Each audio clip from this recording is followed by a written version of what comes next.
Morning student. आज का हमारा टॉपिक है ग्रीन रिवॉल्यूशन, मतलब हरित क्रांति।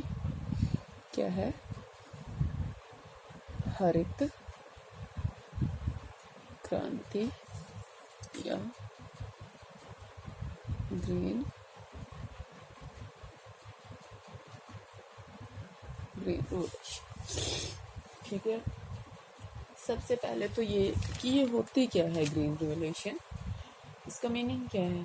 इसका मीनिंग है, मतलब इसका अर्थ है कि कृषि उत्पादन में हुई उस क्रांति से या कृषि उत्पादन में हुई उस तीव्र वृद्धि से है जो नई तकनीक तथा अधिक उपज देने वाले बीजों के प्रयोग से हो रही है। क्या है हरित क्रांति? भाई, कृषि उत्पादन में जो वृद्धि हो रही है किसकी वजह से हो रही है? तकनीक से, नई जो तकनीकी है उससे, और अधिक उपज देने वाले बीजों के प्रयोग से। ठीक है, जो हरित क्रांति है, इस शब्द का जो सर्वप्रथम प्रयोग है वो किसने किया था? विलियम गोड ने।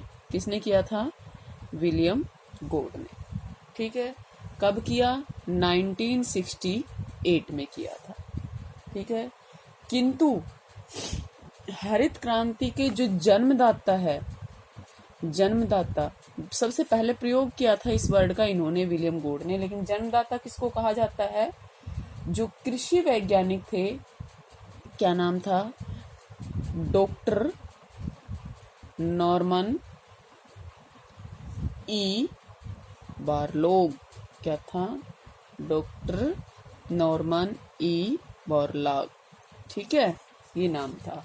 इनको नोबेल पुरस्कार भी मिला था। ठीक है, नोबेल पुरस्कार भी इनको मिला था। और ये क्या थे? एक कृषि वैज्ञानिक थे।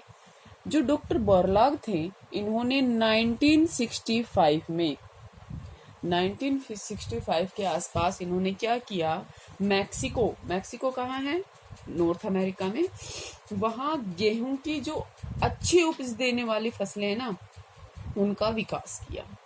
ठीक है, डॉक्टर बोरलॉग ने मतलब जो बीज जो वो निकाल दिए थे, वो धरती को हिलाने वाले आविष्कार था उनका। ठीक है, और तीसरी दुनिया के जो विकासशील देश थे उनके लिए वो बहुत ही महत्वपूर्ण थे। ठीक है, जहाँ कृषि जो व्यवस्था थी, वो जो कृषि अवस्था थी वो बहुत ही पिछड़ी अवस्था में थी, और बढ़ती जनसंख्या के कारण भी क्या हो रहा था? लाखों लोग भूखे मर रहे थे।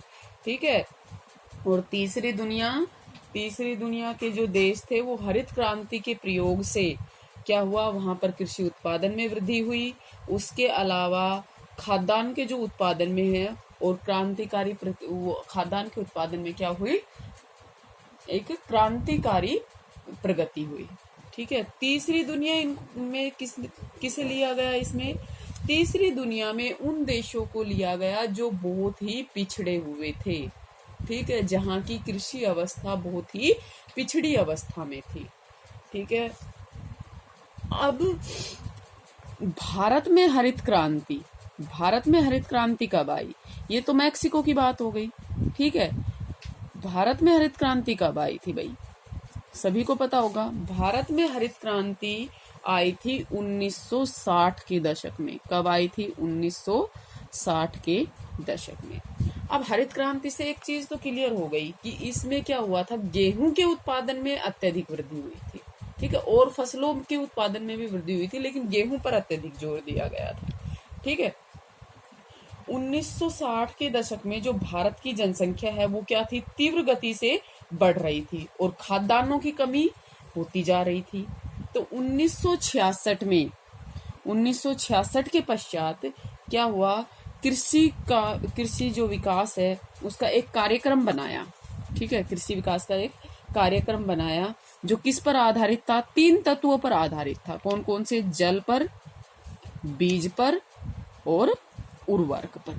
किन 3 तत्वों पर आधारित था? जल, बीज और उर्वरक। ठीक है, इन 3 तत्वों पर आधारित था। और ये जो कार्यक्रम बनाया गया था कृषि विकास का, इसे ही क्या कहा गया? हरित क्रांति, भारत में इसे ही हरित क्रांति कहा गया था। किसे?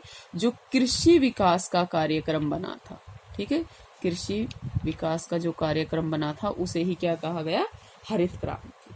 ठीक है, हरित क्रांति में क्या हुआ? भारत में जो है वो कृषि उपज में भी कौन सी? जो विशेषकर खाद्यान्न फसलें थी उनके उत्पादन में क्या हुई? महत्वपूर्ण सफलता मिली। ठीक है, उदाहरण के लिए अगर हम देखें तो 1967 और 68 में खाद्यान्नों के उत्पादन में वृद्धि हुई। 1966 और 67 की तुलना में लगभग 25% अधिक उत्पादन हुआ था यहाँ पर। कब? इसकी तुलना में यहाँ अधिक उत्पादन। ठीक है, और ये जो वृद्धि थी ये पिछले 16 सालों से कभी नहीं हुई थी।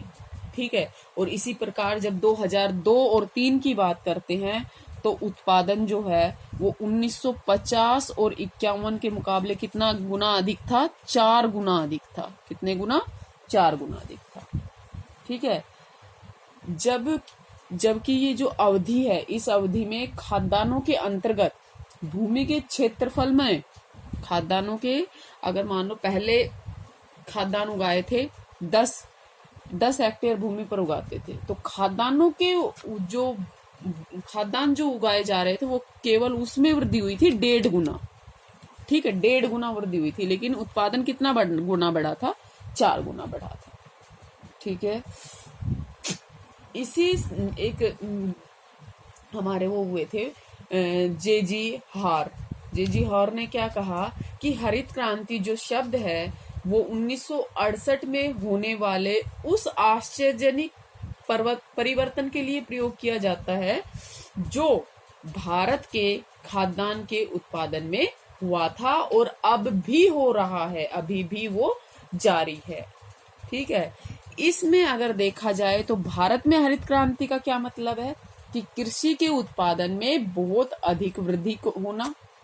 ठीक है, दूसरा, लंबे समय तक कृषि उत्पादन में ऊंचे स्तर को बनाए रखना। मतलब कृषि उत्पादन में बहुत अधिक वृद्धि होना, और वो जो बहुत अधिक वृद्धि है वो लंबे समय तक ऊंचे स्तर को बनाए रखे। ये था भारत में हरित क्रांति।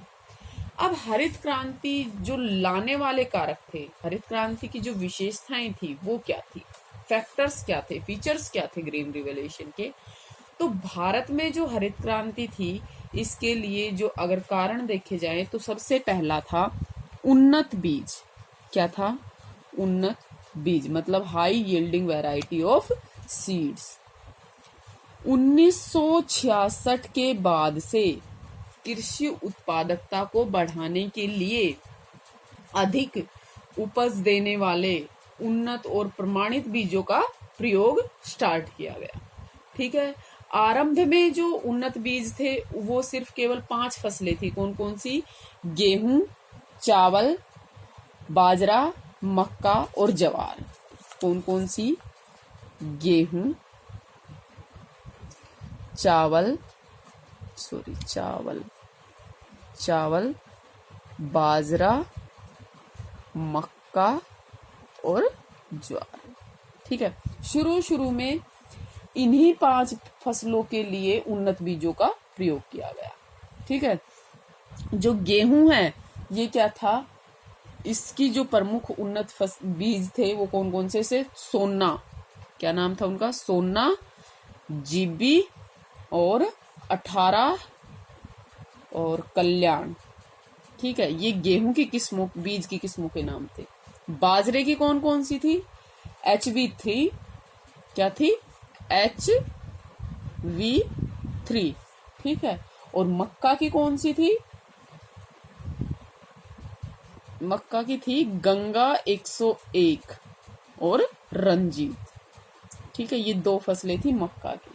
ठीक है, ज्वार की कौन सी थी? CSH2। क्या थी? CSH2। और चावल की अगर बात करें तो चावल की कौन कौन सी थी? चावल की थी विजय, रत्ना और पद्मा। क्या थी? विजय, रत्ना और पद्मा। और एक IR भी थी चावल की।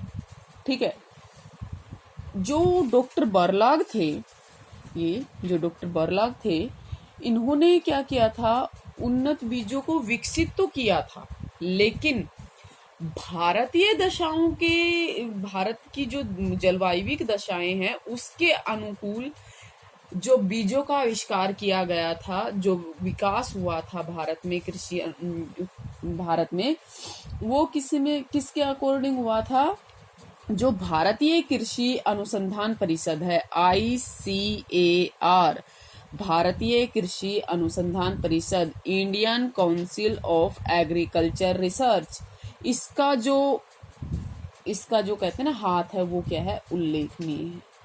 ठीक है, इसमें इसने तो काम किया ही किया था, इसके साथ साथ देश में जो कृषि विश्वविद्यालय थे उन्होंने भी महत्वपूर्ण भूमिका निभाई थी।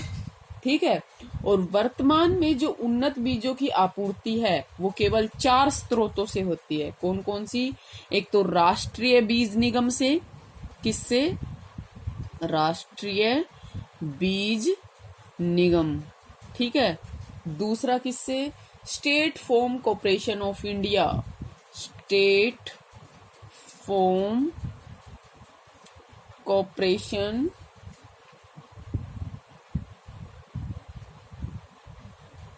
Of India.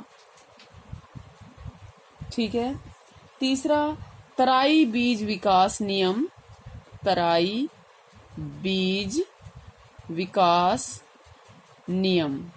ठीक है, चौथा 13 जो राज्य है उनमें अपने अपने बीज विकास नियम।